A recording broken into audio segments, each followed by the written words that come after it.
Warga desa Melati, Kecamatan Kedung Pring, Kabupaten Lamongan, Jawa Timur, digegerkan peristiwa tenggelamnya perahu yang bermuatan 12 petani di Waduk Krekah, Kedung Pring. Tim SAR dari Badan Penanggulangan Bencana Daerah dan Satuan Polisi Air Polres Lamongan langsung melakukan penyisiran area waduk seluas 42 hektar ini. Bahkan sejumlah penyelam dari Satpol Air Polres Lamongan juga terpaksa diterjunkan untuk mencari 2 korban yang tenggelam di dasar waduk.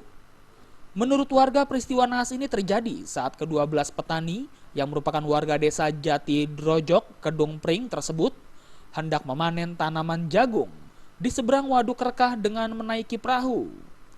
Saat di tengah-tengah waduk, perahu yang dinahkodai sirun ini diterjang ombak, kemudian terbalik.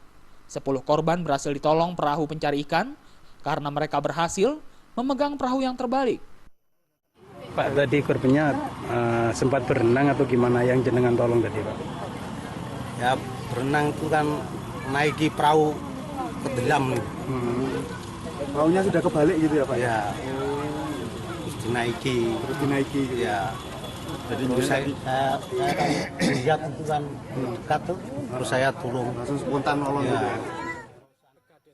Menurut Kapolsek Kedung Pring AKP Guntar, 2 korban bernama Darpi dan Wantik terlepas dari perahu.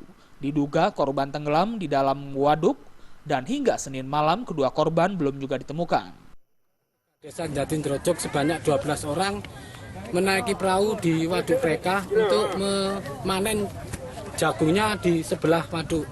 Setelah kira-kira perahu berjalan di tengah-tengah waduk, tiba-tiba mesin mati dan angin pada saat itu kencang sehingga perahu terbalik.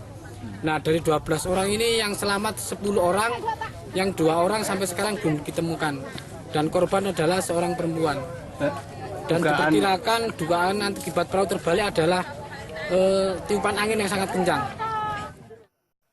Pencarian korban yang tenggelam di waduk Krekah Kedung Pring ini dilanjutkan Selasa pagi. Sementara itu, perahu yang terbalik ini diseret petugas kepolisian ke pinggir waduk untuk dijadikan barang bukti penyelidikan. Dari Lamongan, Jawa Timur, Muhammad Basoir melaporkan.